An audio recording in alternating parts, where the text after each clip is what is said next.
오늘의 주요 뉴스입니다. 지난 주말 헬로윈데이 특별 점검 결과 방역록 미작성 등 방역 수칙을 위반한 업소 20곳이 적발되었습니다. 방역 당국은 헬로윈데이와 단풍철의 영향으로 언제든지 확진자가 급증할 수 있는 상황이라며 소모임 자제 등을 거듭 당부했습니다.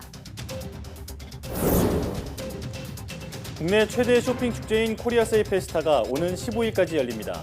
지난해 2배가 넘는 1,600여 개 업체가 참여해 역대 최대 규모로 진행되는 가운데 업계는 코로나19로 위축됐던 소비 심리가 반등하길 기대하고 있습니다. 앤서니 파우치 미 국립전염병 연구소장이 겨울철이 되면서 코로나19 상황이 더 나빠질 것이라고 경고했습니다. 백악관은 대선을 코앞에 앞두고 코로나19 태스크포스 일원인 파우치 소장이 정치적인 행동을 했다며 즉각 반박하고 나섰습니다. 미 대선이 초읽기에 들어간 가운데 바이든 민주당 후보의 우세 분위기 속에 트럼프 대통령이 막판 추격에 속도를 내고 있습니다. 미 대선의 향방을 가를 경합주 6곳 가운데 플로리다 등 3곳에서 오차 범위 내의 초박빙 양상이 이어지고 있습니다. 강아지가 무는 행동을 자연스러운 본능이라고 생각해서 방치하는 경우가 많습니다. 하지만 무는 행동이 습관화되면 여러 부작용을 초래하는 경우가 많아 적절한 교육이 무엇보다 중요한데요. 슬기로운 펫 생활, 오늘은 습관적으로 무는 강아지 교육법을 집중 소개합니다.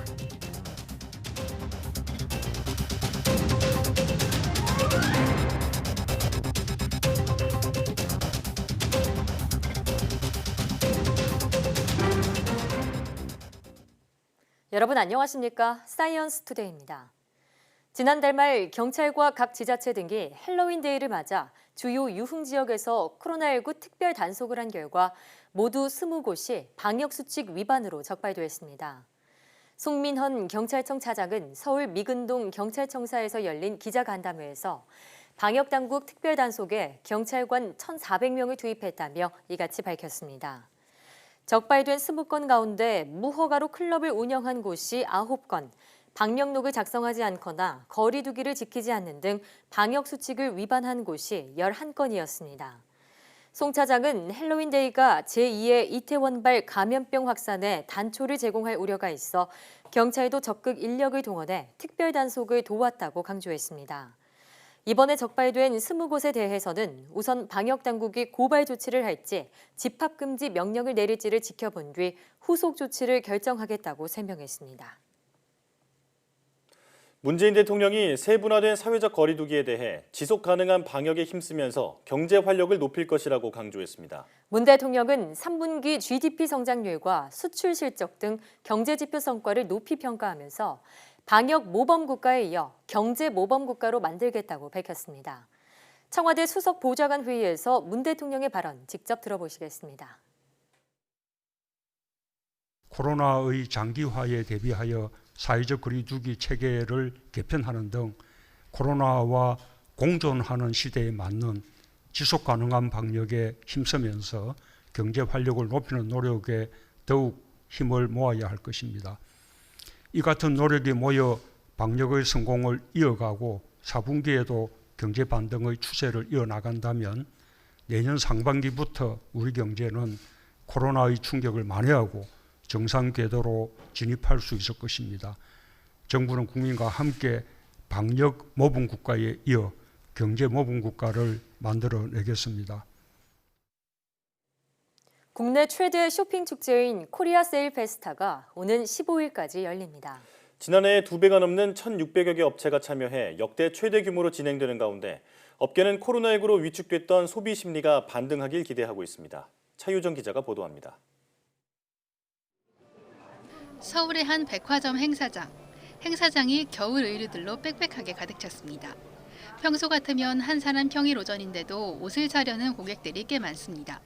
코리아 페스타 행사한다고 해서 겨울옷 좀 구경하고요. 물건 좀 싼 게 있는지 구경하기 위해서 나왔습니다. 코리아 세일 페스타에 맞춰 백화점들도 의류 등 대규모 할인 행사를 시작했습니다. 현대백화점에선 50여 개 브랜드 2월 상품을 최대 60% 할인하고 신세계 백화점은 40여 개 인기 브랜드를 최대 80% 할인 판매합니다. 롯데백화점은 전국 아울렛 20개 점포에서 300여 개 브랜드가 참여하는 할인 행사를 준비했습니다. 식료품과 농축수산물을 최대 반값에 선보인 대형마트들도 고객들의 발길이 이어졌습니다. 특히 최근 가격이 뛴 한우는 매대에 내놓기가 무섭게 팔려나가 나흘 만에 2달치 물량이 소진됐습니다. 오늘 코리아 세일 페스타 크게 한다고 해서요. 한우하고 신선식품들 싸게 사려고 오랜만에 매장에 나왔어요. 국내 자동차 업체들은 최대 10%까지 대규모 할인 판매를 내놓았습니다. LG전자와 삼성전자 등 국내 주요 가전업체들도 행사 참여 품목을 늘려 역대급 규모로 참여합니다. 대규모 세일은 온라인에서도 진행돼 쇼핑 채널들이 고객 확보를 위한 다양한 행사에 돌입했습니다. 연중 최대 할인 행사인 코리아 세일 페스타엔 지난해의 2배가 넘는 1,630여 개 업체가 참여해 사상 최대 규모를 기록했습니다. 다만 쇼핑객들이 몰리면서 코로나19 방역이 느슨해지지 않을까 하는 우려도 제기되고 있습니다. 코로나19 확진자가 발생하면 오프라인 할인 행사가 중단될 수도 있는 만큼 유통업체들은 방역 지침을 철저히 준수하는 데 주력하는 모습입니다. YTN 차유정입니다. 서울시가 내년 포스트 코로나 시대를 대비하는 차원에서 처음으로 40조 원이 넘는 역대 최대 규모의 예산안을 편성했습니다. 서울시는 2021년 예산안을 올해보다 5,120억 원을 늘린 40조 479억 원으로 편성해 지난달 30일 시의회에 제출했다고 밝혔습니다. 회계간 전출입금으로 중복 계산에 올라간 4조 6,986억 원을 제외한 순계 예산 규모는 35조 3,493억 원입니다. 일반 회계 기준으로 시민 1인당 예산액은 277만 1,000원, 1인당 시세 부담액은 200만 5천 원입니다. 서울시는 방역체계 강화에 3,146억 원, 민생경제 회복에 7조 7,311억 원, 사회안전망 강화에 5조 4,925억 원 등을 투입하기로 했습니다. 코로나19에 따른 경제 위기로 특수고용직 종사자와 프리랜서의 소득이 크게 준 것으로 나타났습니다. 고용노동부가 올해 7월부터 1차 긴급 고용안정지원금을 받은 사람을 대상으로 조사한 결과를 보면 코로나19 고용안정지원금 신청자는 특수고용직과 프리랜서 58만 7천 명, 영세 자영업자가 109만 8천 명 등이었습니다. 이 가운데 올해 3, 4월 특고 프리랜서의 소득은 비교 대상보다 평균 69.1% 급감한 것으로 조사됐습니다. 특히 하위 10%에 해당하는 소득 수준 1분위 종사자의 감소율이 75.6%로 가장 높았고 6분위의 소득 감소율은 55.7%로 상대적으로 낮았습니다. 직종별 소득 감소율을 보면 방문교사가 66.2%로 가장 높았고 이어 대출 모집인, 건설기계 종사자, 대리운전기사 등의 순이었습니다. 봄철 냉해에 이어 여름철 긴 장마와 태풍 등 올해는 이상기후로 농민들이 유난히 힘든 한 해를 보내고 있습니다. 곶감을 만드는 떫은 감도 작황이 좋지 않아서 농가의 걱정이 커지고 있습니다. 오태인 기자가 현장에 다녀왔습니다. 감나무에 달린 떫은 감 수확이 한창입니다. 곶감을 만드는 고종씨라는 품종인데 농민 표정은 어둡습니다. 언뜻 보기에는 많이 달린 것처럼 보이지만 수확량이 내년의 절반 가까이 줄어든 탓입니다. 봄철 냉해 피해에 이어 찾아온 오랜 장마, 또 태풍까지 겹치면서 수확량이 크게 줄었기 때문입니다. 작년 같으면은 이제 많이 달려서 나무 가지가 부러질 정도로 많이 달리고 했는데 요즘에는 이제 감이 많이 떨어져가지고 수확량이 상당히 떨어질 걸로 예상합니다. 원료감이 부족하게 되면서 곶감 농가 발등에 불이 떨어졌습니다. 수확한 감을 보관하는 창고입니다. 예년 같으면 벽면을 가득 메워야 하지만 올해는 수확량이 워낙 작다 보니 횡하게 비었습니다. 산청곶감은 고종씨라는 고유 품종으로 감을 만들기 때문에 다른 지역 감을 가져올 수도 없습니다. 다른 데 가서 구할 수가 없습니다. 다른 집에는 뭐 제대로 농사로 갖다 잘 지놓은 집도 있겠지만 못 진 집이 많기 때문에 뭐 되는 대로 연대로 뭐 그래가지고 팔아먹는 거죠. 뭐. 곶감을 생산하는 다른 지역도 상황은 비슷합니다. 산청 인근 함양이나 경북 상주도 원료 감이기에 가격이 40% 이상 치솟았습니다. 곶감 농가는 줄어든 생산량에 한번 울고 이 때문에 가격이 비싸져 소비자들이 외면하지 않을까 걱정하며 두 번 울게 될 처지에 놓였습니다. YTN 오태인입니다. 지난달 태풍 때 동해안으로 떠밀려온 엄청난 양의 쓰레기가 한 달이 넘게 방치돼 미관을 해치고 있습니다. 자치단체는 예산이 부족해 치우지 못했다는 궁색한 변명을 내놓았지만 늑장 행정이란 비판이 커지고 있습니다. 송세혁 기자가 취재했습니다. 드넓은 해변 백사장에 작은 언덕처럼 쌓인 쓰레기 더미가 가득합니다. 지난달 태풍 때 떠밀려온 쓰레기로 한 달 넘게 치우지 않은 겁니다. 폐목재가 가장 많고 플라스틱 병과 비닐 등 각종 생활 쓰레기도 뒤섞여 있습니다. 이곳 양양 낙산 해변의 길이는 1.8km입니다. 해변을 따라 이렇게 모아놓은 쓰레기 더미가 어림잡아 100여 개에 이릅니다. 관광객들은 흉물스러운 쓰레기 더미를 피해 다니며 눈살을 찌푸립니다. 코로나19에 어려움을 겪고 있는 상인들은 쓰레기까지 장기간 방치되면서 손님이 더 줄지 않을까 한숨만 나옵니다. 보는 저희도 안 좋고 관광 오시는 분들도 놀러 왔다가 저렇게 쓰레기가 많이 있으니 좋겠어요. 인근 해변 역시 줄지어 쌓인 쓰레기 더미가 바다를 가로막고 있습니다. 곳곳에 모닥불을 피운 흔적도 보입니다. 이런 장바지들을 오시는 여행객들이 불을 피우시더라고요. 그래서 좀 약간 걱정은 돼요. 요즘처럼 지금 이제 또 건조한 시기잖아요. 해변에 방치된 태풍 쓰레기는 5천여 톤. 양양구는 예산이 부족해 그동안 폐기물 처리 업체에 맡기지 못했다고 해명합니다. 지난 6월, 7월 그 세 차례 집중호우 및 그 노을성 파도 인해서 저희 군비 및 그동안 확보했던 예산이 다 소진이 되는 바람에 양양구는 최근 국비 11억 5천만 원을 확보한 만큼 이번 달 안에 쓰레기를 치우기로 했지만 늑장 행정이란 비판은 피하기 어려워 보입니다. YTN 송세혁입니다. 올해 대학 수학능력시험이 한 달 정도 남았습니다. 막판 컨디션 조절이 중요한 수험생들, 아침밥을 꼭 먹어야 할까요? 이에 대한 흥미로운 연구 결과가 나왔습니다. 김민성 기자입니다. 아침밥을 먹을까 말까? 학생이라면 한 번쯤 고민해봤을 문제입니다. 졸리니까 수업 시간에 집중도 안 되고 자게 되는 것 같아요. 또 계속 밥을 안 먹다 보니까 이제 배가 고파서 군것질을 자주 하다 보니까 점심에 밥을 잘 안 챙겨 먹는 것 같아요. 특히 수능처럼 중요한 순간을 앞두고는 컨디션 조절이 중요합니다. 국내 연구진이 전북 지역 청소년 81명을 대상으로 아침 식사가 학습에 미치는 영향을 실험했습니다. 한식과 양식, 그리고 아침을 거르는 결식, 세 그룹으로 나눠 10주 동안 진행한 뒤 결과를 분석했습니다. 혈액 검사 결과 아침을 먹은 학생들의 학습 효과 관련 신경 전달 물질이 증가했습니다. 특히 한식으로 아침밥을 먹은 학생들은 학습 능력과 기억력을 높여주는 뇌신경 생장인자, BDNF가 크게 증가하는 것으로 관찰됐습니다. 뇌전도 검사에서도 아침을 거르기보다는 밥 중심으로 먹었을 때 안정 이완 지표는 1.3배, 주의 집중력 지표는 1.7배가량 뇌파 수치가 더 높았습니다. 아침에 결식을 하는 것이 일단 제일 안 좋고요. 근데 만약 아침 식사를 먹는다면 밥과 빵 중에서는 그래도 밥을 먹었을 때 정서적인 안정감이나 또 비만과 같은 어떤 건강 개선, 건강 증진 효과도 있는 것으로 확인이 되었습니다. 이번 연구 결과는 과학기술 논문 인용색인 SCI급 저널에 게재됐습니다. 코로나19 때문에 수능마저 연기되는 혼란스러운 상황입니다. 그럼에도 결과만큼은 흔들리지 않도록 가능한 아침 밥을 챙겨 먹으라는 게 이번 실험의 메시지입니다. YTN 김민성입니다.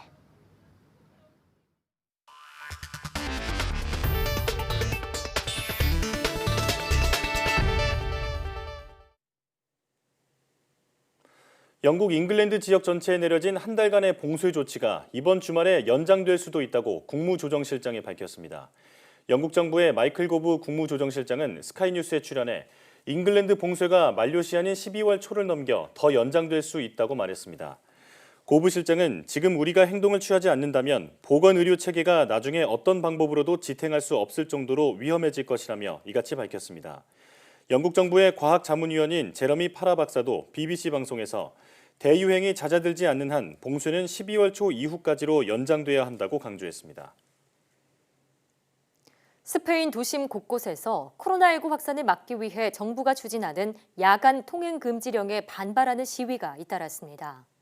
수도 마드리드를 비롯해 바르셀로나, 빌바오, 말라가 등에서 현지 시각으로 지난달 31일 밤 시위대가 길거리에 불을 지르고 상점들을 망가뜨렸다고 일간 엘파이스가 현지 시각 1일 보도했습니다. 코로나19 방역 정책을 두고 중앙정부와 각을 세워온 마드리드에서 항의 시위가 가장 크게 열렸고 참가자들은 정부를 향해 독재를 멈춰야 한다고 외쳤습니다. 마드리드주 경찰은 이날까지 32명을 체포했으며 산탄데르주 등에서도 폭력을 행사한 시위 참가자들이 경찰에 붙잡혔습니다. 테워드로스 아드하놈 거브레예수스 세계보건기구 사무총장이 최근 코로나19 확진자와 접촉했다고 밝혔습니다. 로이터 통신에 따르면 테워드로스 사무총장은 트위터를 통해 자신이 코로나19 양성 판정을 받은 사람과 접촉한 것으로 확인됐다며 증상은 없지만 WHO 규정에 따라 앞으로 며칠 동안 자가 격리를 하고 재택근무할 예정이라고 말했습니다. 접촉한 확진자가 누구인지는 언급하지 않았습니다. 엘리자베스 2세 영국 여왕의 손자인 윌리엄 왕세손이 지난 4월 코로나19 확진 판정을 받았던 것으로 알려졌습니다. 영국 일간 더 선은 현지 시각 1일 왕실 관계자를 인용해 이같이 보도하고 확진 시기는 부친인 찰스 왕세자가 확진된 때와 비슷하다고 전했습니다.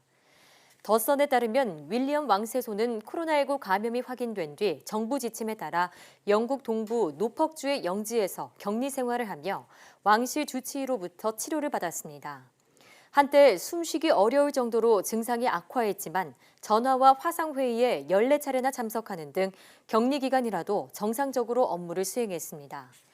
윌리엄 왕세손은 찰스 왕세자에 이어 왕위 계승 서열 2위여서 여론에 미치는 영향이 크며 특히 보리스 존슨 총리가 감염된 뒤 집중 치료를 받는 상황에서 자신의 확진까지 알려질 경우 국정에 부담을 줄 것을 우려했다고 이 매체는 전했습니다.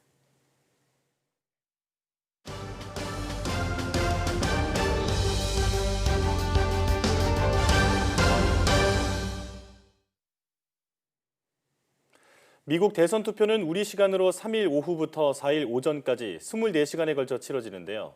주요 경합지들의 결과에 따라 당락이 확정되는 시간은 많이 지연될 수도 있습니다. 미국 대선의 예상 시나리오를 조수현 기자가 보도합니다.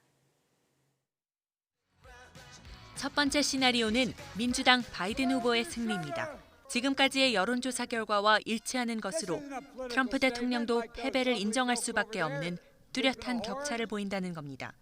2016년 대선 당시 힐러리 클린턴 후보는 개표 당일 우리 시간 오후 4시 반쯤 패배를 선언했는데 올해도 비슷한 시간을 예상해 볼 수 있습니다. 두 번째는 트럼프 대통령의 대선 불복 시나리오입니다. 플로리다나 펜실베이니아 등 승패가 걸려있는 핵심 경합주의 개표 결과 바이든이 근소한 차이로 앞설 경우를 말합니다. 이렇게 되면 트럼프 대통령은 우편 투표 등을 문제 삼으며 해당 주에서 재검표를 주장할 가능성이 있습니다. 2000년 부시고어 대결 때처럼 12월이 돼서야 연방대법원 판결로 당락이 확정되는 상황이 되풀이될 수도 있습니다. 마지막으로 트럼프 대통령의 승리도 예측해 볼 수 있습니다. 4년 전처럼 트럼프 대통령이 핵심 경합주를 가져간다는 얘기입니다. 사전 투표에서는 민주당 지지자들이 강세를 보인 만큼 선거 당일 현장 투표에 공화당 지지자들이 얼마나 나올지가 관건입니다. 특히 보수 진영 사이에서 자신의 의견을 드러내지 않은 이른바 샤이 트럼프 표심이 중요한 변수가 될 전망입니다. YTN 조수연입니다. 미국 텍사스주 대법원이 드라이브스루, 이른바 차량 이용 투표로 행사된 12만여 표에 대한 공화당의 무효 시도에 제동을 걸었습니다. AP통신과 정치 전문 매체 더힐 등에 따르면 텍사스 대법원은 현지 시간 1일 휴스턴 지역 내 해리스 카운티 드라이브스루 투표소에서 행사된 12만 7천 표를 무효로 해달라는 공화당의 청원을 기각했습니다. 차량 이용 투표는 코로나19 확산 우려로 도입됐는데 유권자가 차량을 몰고 투표소 근처에 도착하면 선거관리 요원들이 신분 확인 절차와 함께 차량 창문을 통해 휴대용 투표기를 제시해 투표할 수 있도록 하는 방식입니다.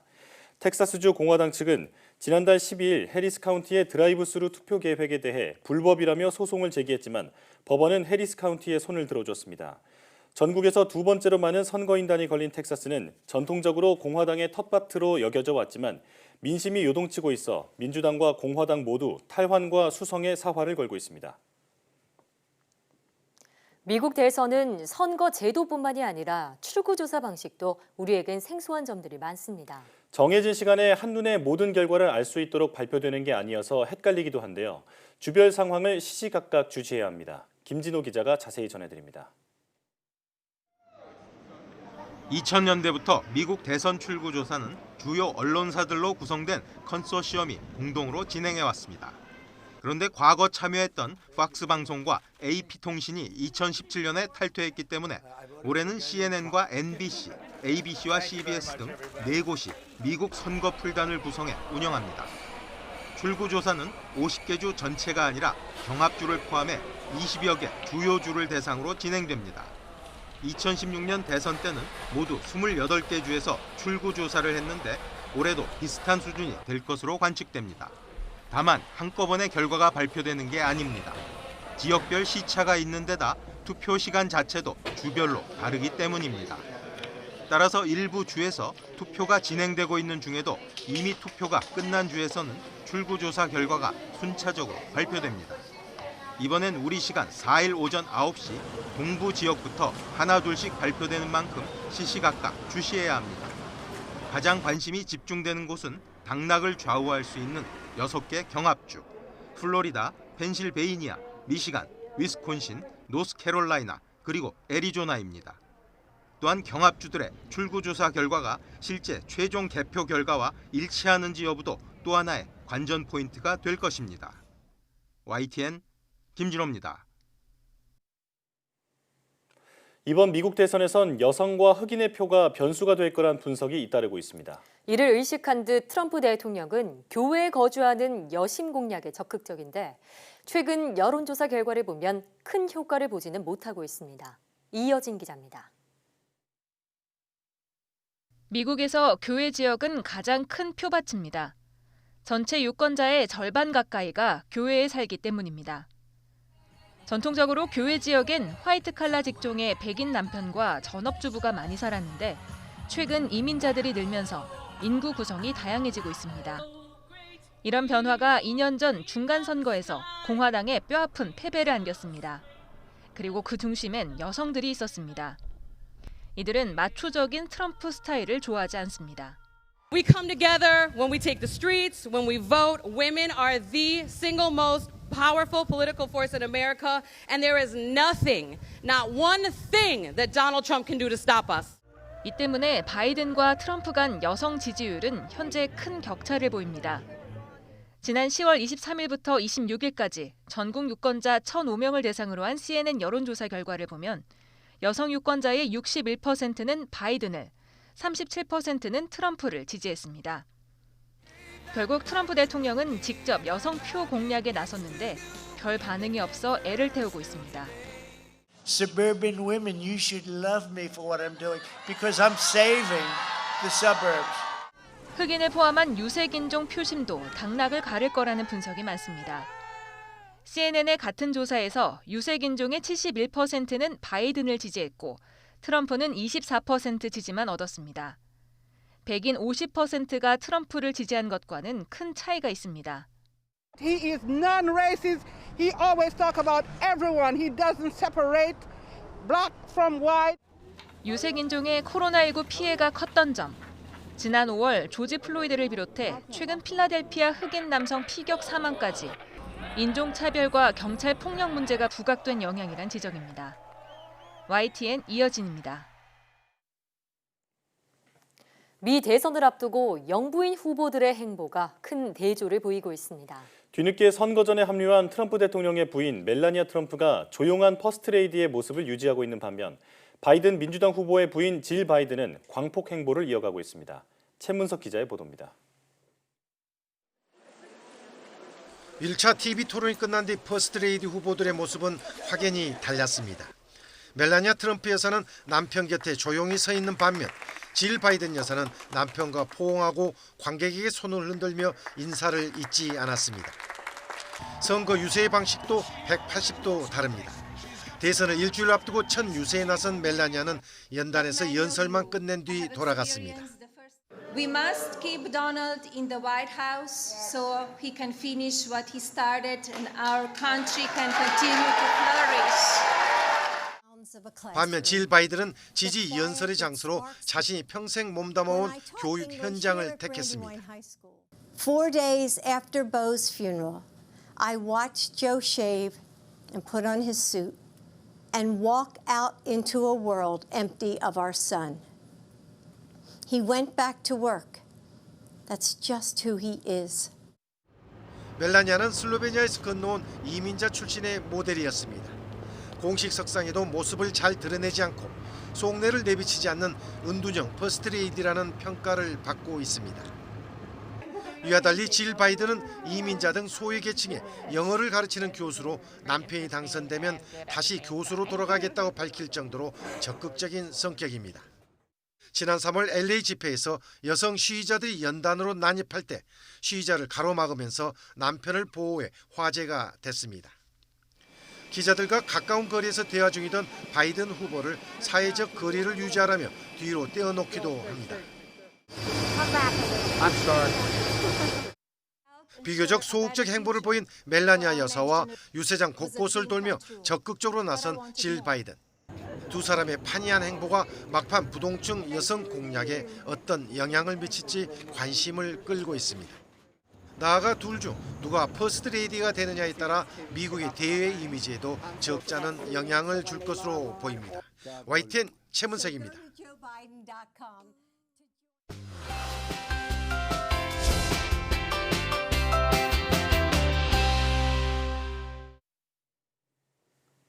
강아지가 무는 행동은 자연스러운 본능이라고 하는데요.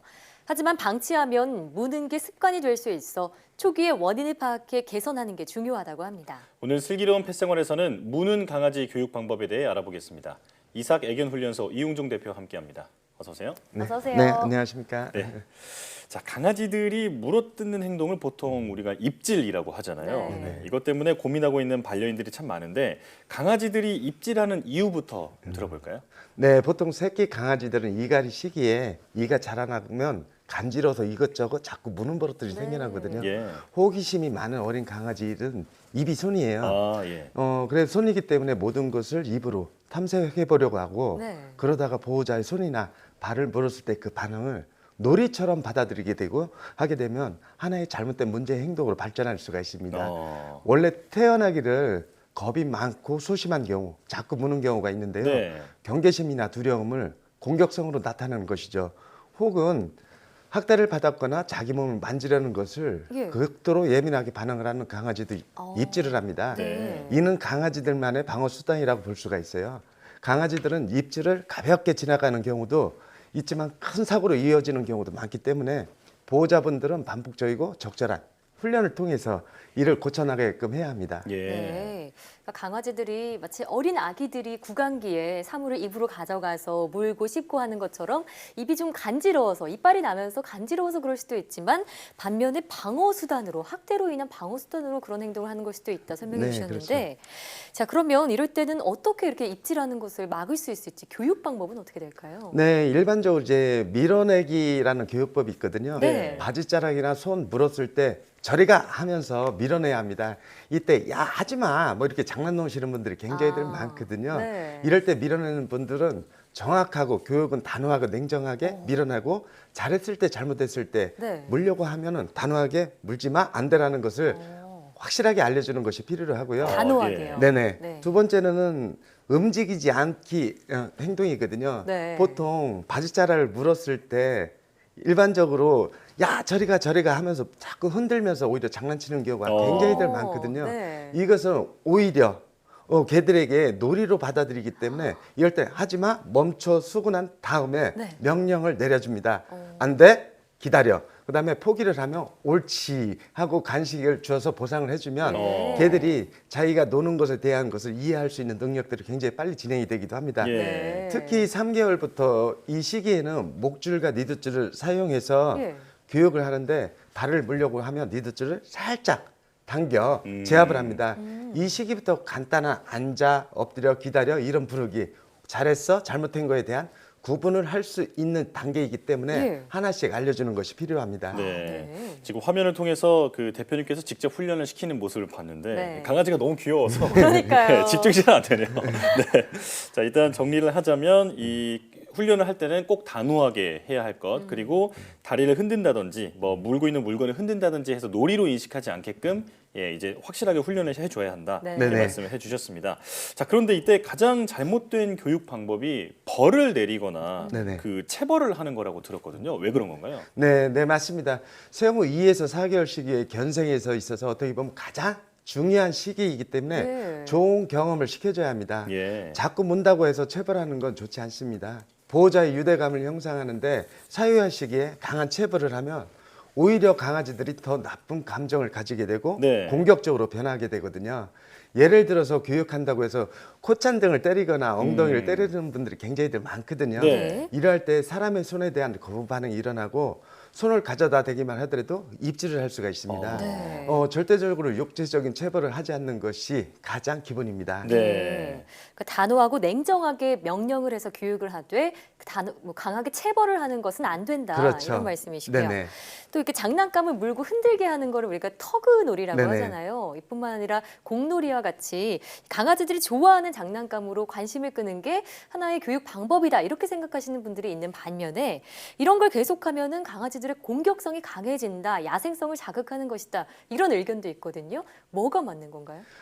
말은 둘 다 맞는 말이거든요. 예. 근데 제일 중요한 것은 어떻게 놀아주고 어떻게 교육을 해주느냐가 가장 중요 포인트가 될 수가 있습니다. 네. 특히 이제 터그놀이를 할 때 장난감 물었을 때 앙앙앙 하고 소리를 내면서 예. 걔들 흥분시키는 경우가 굉장히 많거든요. 네. 이럴 때는 강아지들이 놓치지 않으려고 더 강하게 물고 터는 버릇들이 생기거든요. 네네. 그래서 터그놀이의 가장 기본이라는 거 밀당이라고 하거든요. 네. 밀고 당기는 것을 정확하게 물 수 있게끔 교육을 시켜주는 것이 좋지 여기서 인위적으로 흥분하게끔 터그놀이를 시켜주는 것은 바람직하지 않습니다. 그러니까 터그놀이 같은 그런 운동을 시켜주는 게 좋기는 하지만 이걸 강아지를 일부러 더 흥분을 시키기 위해서 네네. 뭐 힘을 준다거나 소리를 낸다거나 하는 부분들은 삼가야겠다 이렇게 말씀해 주셨습니다. 자, 그리고 조금 전에 그 자기 몸을 만지는 것을 극도로 예민하게 반응하는 강아지도 있다 이렇게 설명을 해주셨는데 네. 보통 그 특정 부위를 만질 때 그런 경향이 더 잘 나타나는 것 같더라고요. 이럴 때는 어떤 교육 방법이 필요할까요? 네, 지금 화면에 나오는 강아지는 강제로 교배를 맺어 트라우마가 생기고 있는데요. 그래서 엉덩이를 만지는 것에 대해서 굉장히 민감한 반응을 보이고 있거든요. 엉덩이를 만지는 걸 싫어하는군요. 네네. 트라우마를 좋아하는 좋은 기억을 바꿔주는 것이 무엇보다 중요한데요. 그러기 위해서 첫 번째 믿음을 심어줘야 됩니다. 네. 이 간식을 작은 거랑 긴 간식 2개를 준비를 하고요. 일요화했을 때 보상을 해주시고요. 긴 네. 간식으로 걔를 집중력을 길러주면서 엉덩이를 툭툭툭 끌어 만져주게 되면서 안 좋았던 기억을 좋은 기억으로 바꿔줘 나가는 것이 굉장히 중요합니다. 네. 이때 옳지라는 단어를 칭찬을 많이 해주시고요. 트라우마가 있는 강아지는 천천히 만지는 게 중요합니다.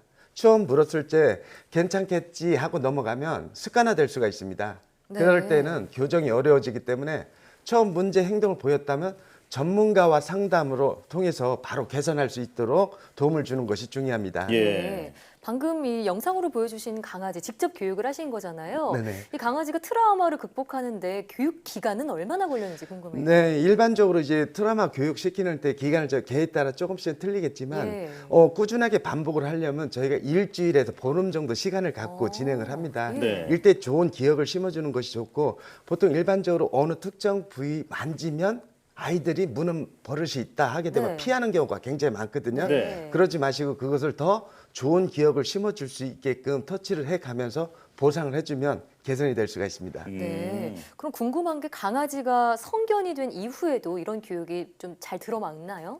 네, 성견이 됐을 때에도 네. 일반적으로 이제 나이가 들면 고집이 세긴 합니다, 사실. 네. 세긴 하지만 그래도 이 교육이라는 것은 꾸준하게 반복을 해 주시고 그다음에 시간을 가지고 적극적으로 같이 믿음을 심어주게 되면 충분히 개선이 가능합니다. 네, 그렇군요. 자, 그런데 강아지가 사람이나 물건을 무는 것 대신에 자기 발이나 막 꼬리를 무는 경우도 있어요. 빙빙 도는 네네. 강아지도 봤고요. 자, 그 이유는 뭔지 일단 궁금해요. 네, 다양한 원인이 있는데요. 스트레스를 받은 강아지는 이상 행동을 보일 수가 있습니다. 특히 보호자가 종일 자리를 비워 혼자인 경우 강아지 분리불안을 느끼다가 꼬리나 발을 물 수가 있고요. 네. 또 보호자 심하게 혼났을 때, 확대를 당했을 때도 꼬리나 발을 집착할 수가 있고요. 태어나자마자 엄마 품을 떠나게 되면 이것이 이제 좋은 기억을 받아들이지 못하고 일찍 떨어진 상태에서 교육이 되지 않게 되면 또 문제가 발생하는 경우가 또 생겨나기도 합니다. 특히 이제 꼬리를 물고 놀이를 착각하는 경우도 있습니다. 이럴 때에는 혼자 있었을 때 외로움을 달래기 위해서 자기가 물었던 기억 이것이 습관화가 되면 다시 자기 몸을 자해하는 그런 경우도 이제 발전하기도 합니다. 또 아픔 때문에 질환에 의해서 생겨나는 경우가 있거든요. 이미 염증이 발생한 상태이거나 다른 원인이 계속 발이나 꼬리를 물어 병이 걸릴 수도 있고요. 경계심이 많은 개일수록 꼬리나 통증을 누군가의 자신을 괴롭힌다고 적대적인 존재를 알고 있을 때 인식하기 쉽습니다. 그렇군요. 말씀을 들어보니까 마치 그 사람이 손톱 물어뜯는 버릇이 있는 것처럼 개들에게도 어떤 그런 잘못된 버릇이 생길 수도 있다 이런 생각이 드는데요. 자, 스트레스나 학대, 그 특정 질환이 있을 때 이런 이상 행동을 보일 수 있다라고 정리를 할 수 있겠는데 일단 그 질환 때문이라면 내가 어느 부위가 좀 가렵거나 아파서 자꾸 무는 거라면 그 부분을 치료를 해서 개선이 가능하겠지만 만약에 질환이 아니라면 어떻게 교육을 해야 할까요? 네, 발이나 꼬리를 자학하는 강아지의 행동을 멈추고자 야단치면 적대감이 더 굳어질 수가 있어요. 그래서 강아지의 행동을 자세히 관찰할 필요가 있는데요. 어느 시점에 발이나 꼬리에 대한 경계심이 높아지는지 관찰해야 합니다. 꼬리부터 전달되는 자극을 자신을 괴롭히는 적대적인 존재로 인식하기 전에 즐거운 상황을 연출할 필요가 있습니다. 이때 객검을 준다든지 공 던지기를 해준다든지 보호자 즐거운 놀이가 적응할 수가 있죠. 꼬리에 대한 부정적인 인식을 즐거움을 통해서 긍정적으로 전환시켜주는 것이 필요합니다. 이 한마디로 인식의 전환을 시켜주는 게 핵심이다 이렇게 말씀해 주셨는데 또 갑자기 궁금한 게 저도 사실 그 저희 이제 조카가 강아지를 키우고 있거든요. 근데 그 자꾸 자기 꼬리를 무는 버릇이 그 친구도 있어요. 그래서 저희 그 좀 쓴맛이 나는 어떤 음식 같은 것을 꼬리나 발 쪽에 좀 묻혀서 이제 물었을 때마다 안 좋은 기억을 심어주는 식으로 저희가 좀 훈련을 한번 해봤는데 혹시 이런 것도 도움이 될까요? 실질적으로 이제 이상 행동을 보였을 때 그 개들이 물었을 때 지금처럼 쓴맛이라든지 뭐 신맛 이런 걸 묻혀주면 되지 않을까 뭐 생각하시는 분들 실질적으로 많이들 있거든요. 큰 효과는 없어요. 그래요? 이상 행동에서는 개들이 행동을 보일 때 정확하게 물어도 물고 있을 때 물지 말아야 된다는 구분 인식을 정확하게 개들에게 알려줬을 때 개가 빠르게 이해할 수가 있습니다. 그러니까 부정적인 인식을 심어주기보다는 좀 더 긍정적으로 즐거움으로 이걸 치환해주는 그런 교육이 더 중요하겠네요. 그렇죠. 이제 개 혼자 있을 때 스트레스 받는 것을 스트레스를 줄여주는 방법, 그다음에 뭐 상처나 염증에 의하다면 올바른 치료를 통한 방법, 그다음에 일반적으로 이제 개선을 시켜주는 것은 어떠한 놀이를 통해서 개들이 더 행복한 즐거운 놀이가 될 수 있다라는 것을 정확하게 개들이 이해할 수 있게끔 만들어주면 굉장히 많은 도움이 될 것입니다. 저는 이렇게 슬기로운 펫생활 진행하면서 느끼는 게요. 강아지가 어린 아기들이랑 정말 비슷하다라는 생각이 들어요. 이 강아지의 행동을 유심히 관찰하고 적절하게 교육을 하는 게 무엇보다 중요하겠습니다. 지금까지 이삭애견훈련소 이웅종 대표와 함께했습니다. 오늘 나와주셔서 고맙습니다. 네, 감사합니다.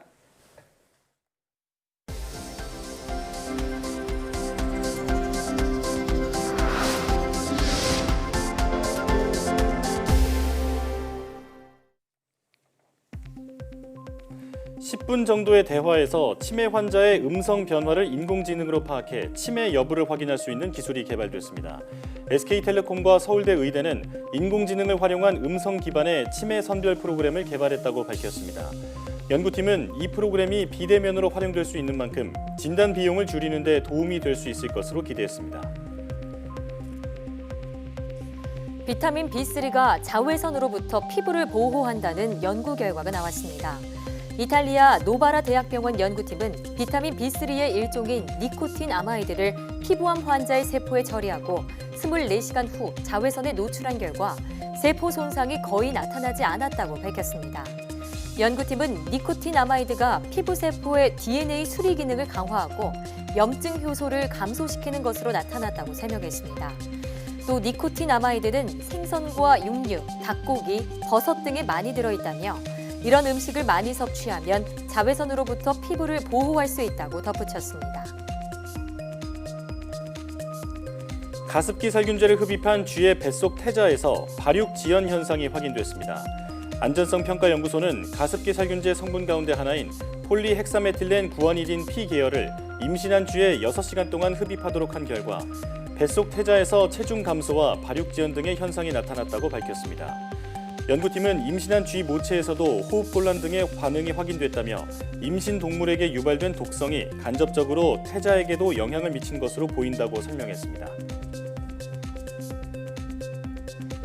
애플이 잡음 등 음질 불량 문제가 발생한 노이즈 캔슬링 이어폰 에어팟 프로 리콜을 진행합니다.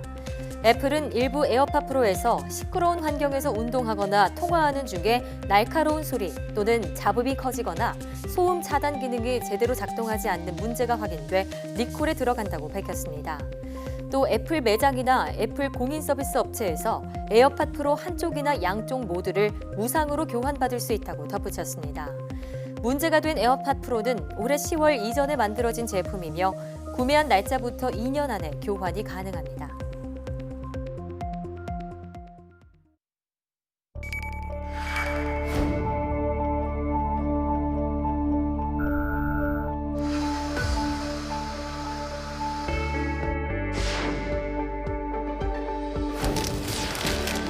차세대 소형성 1호를 기반으로 해가지고 국산화 시켰거든요. 교신까지 성공됐다는 신호를 딱 받고 엉엉 울었어요. 그게 진짜 지금도 눈물 나는데 그걸 생각하면 3, 2, 1.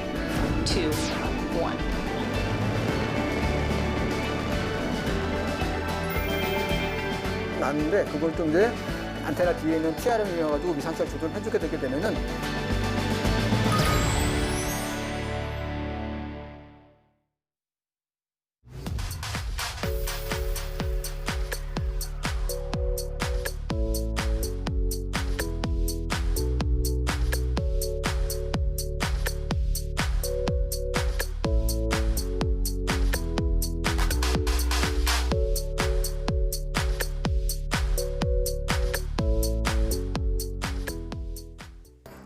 (1992년) 우리나라의 첫 인공위성 우리별 1호가 궤도 안착에 성공했습니다.